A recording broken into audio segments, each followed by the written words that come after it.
উত্তর কোরিয়া রবিবার বেশ কয়েকটি ক্রুজ ক্ষেপণাস্ত্রের পরীক্ষা চালিয়েছে। পরমাণু ক্ষমতাধর এই রাষ্ট্রের এটি হচ্ছে ধারাবাহিক উস্কানিমূলক পদক্ষেপের ক্ষেত্রে সর্বশেষ একটি পরীক্ষা। পিয়ংইয়াং পিচ সাগর অভিমুখে একাধিক ক্রুজ ক্ষেপণাস্ত্রের পরীক্ষা চালানোর মাত্র কয়েকদিন পর এসব ক্ষেপণাস্ত্রের পরীক্ষা চালানো হলো। তারা জানায় এটি ছিল নতুন প্রজন্মের কৌশলগত ক্রুজ ক্ষেপণাস্ত্রের প্রথম পরীক্ষা। উত্তর কোরিয়া নতুন বছরে তাদের দেশের অস্ত্র পরীক্ষা কার্যক্রম জোরদার করেছে। এসবের মধ্যে রয়েছে তাদের কথিত পানির নিচে চালিত পরমাণু অস্ত্র ব্যবস্থা এবং সলিড জ্বালানি চালিত হাইপারসনিক ব্যালিস্টিক ক্ষেপণাস্ত্র। জয়েন্ট চিফ অব স্টাফ এক বিবৃতিতে বলেন, আমাদের সামরিক বাহিনী আজ সকাল 8টায় উত্তর কোরিয়া সিনপো এলাকার জলসীমার কাছে পরীক্ষা চালানো বেশ কয়েকটি অজ্ঞাতনামা ক্রুজ ক্ষেপণাস্ত্র শনাক্ত করেছে। জেসিএস বলেন, উৎক্ষেপণটি দক্ষিণ কোরিয়া এবং মার্কিন গোয়েন্দা কর্তৃপক্ষের নজরদারিতে আওতায় ছিল।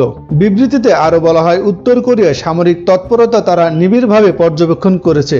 এদিকে উত্তর কোরিয়া বৃহস্পতিবার বলেছে তারা নতুন প্রজন্মের একটি ক্রুজ ক্ষেপণাস্ত্র পরীক্ষা চালিয়েছে। এই ধরনের ক্ষেপণাস্ত্রের ক্ষেত্রে এটি ছিল তাদের প্রথম পরীক্ষা।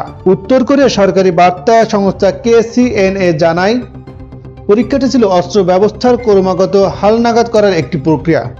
এটি পিয়ংইয়াংয়ের একটি নিয়মিত এবং বাধ্যতামূলক কার্যক্রম। এই দফায় কতটি ক্ষেপণাস্ত্রের পরীক্ষা চালানো হয়েছে সে ব্যাপারে তারা সুনির্দিষ্ট করে কিছু জানাননি।